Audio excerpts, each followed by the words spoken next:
Hey, Dr. Jeff here. In this video, we're going to be discussing some common causes of headaches. This is part one where we're going to talk about cervical subluxation complex. So if you've been struggling with headaches, these videos are for you.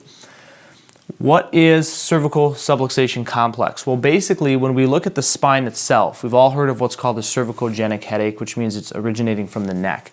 If you look at the anatomy, this is a head and a neck. You'll notice we have a large and vast system of nerves that runs from the neck.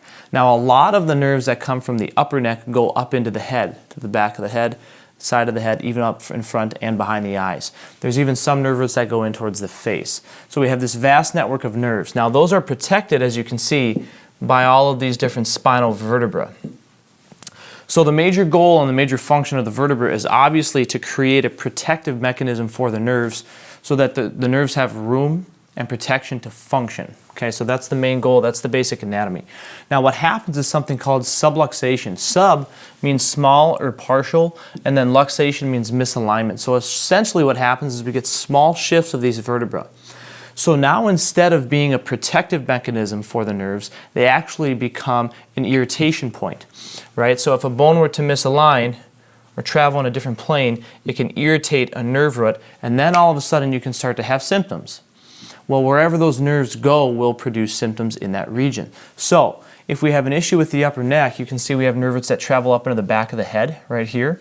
If we get pressure on these nerve roots, where's the symptom going to be? Well, typically it can become in the back of the head and lead to a headache. So again, this is called the cervicogenic headache. But subluxation, again, is the abnormal function and or alignment of the vertebra. So whether the vertebra is malpositioned or is not moving properly, either or can cause issues with the nerve roots going into the head, leading to headaches. Now, it's important to know when we look at the structure of the spine and we're talking about headaches that there's actually two planes. Okay, so there's a frontal plane where you're looking from front to back, and in that situation we want the structure to be nice and straight. It's a very strong column, just like when we build a house or a skyscraper, you want it straight because it bears weight evenly. What's unique about the structure, though, from the side view is you'll notice there's actually a slight curve to it. And the reason that curve is so crucial is it gives it some shock absorbing capability and it adds strength to the spinal column. And it balances the weight evenly on the disc on the front and the pillars in the back. So again, there's a curve from the side, and that curve itself measures just about 20 to 40 degrees is what a normal curve should be. Okay, so again, straight from the front, curve from the side. Now the one other part of this complex, of the subluxation complex that occurs is when we have misalignments, you can see the bones here. Now this depiction, this diagram is a great depiction of where the muscles sit and attach to. So on top of the bones being an issue, we can also get abnormal tension of the cervical spine muscle tone. Specifically, you'll notice these three muscle bellies here. This is called the suboccipital triangle. There's a fourth one that attaches right at the base of the skull.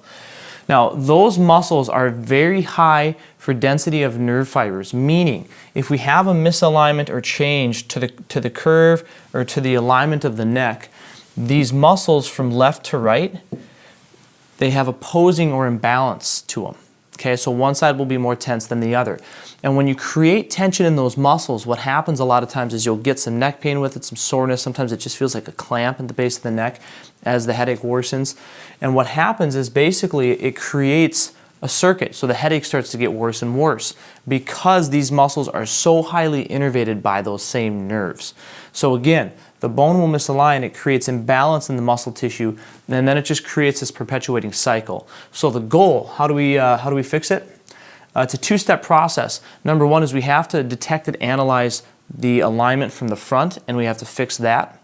And then we have to detect and analyze the alignment from the side. They're both critical in making sure that you're getting headache free. The second thing then is we have to make sure we restore muscle balance and tone. So once we correct the alignment, that's half the problem. Then we have to make sure that we balance left to right sides of the muscle so we don't have these major imbalances and don't have chronic muscle spasms. So I hope this video helps out. Make sure you apply this. And as always, don't fight the pain, fix the problem.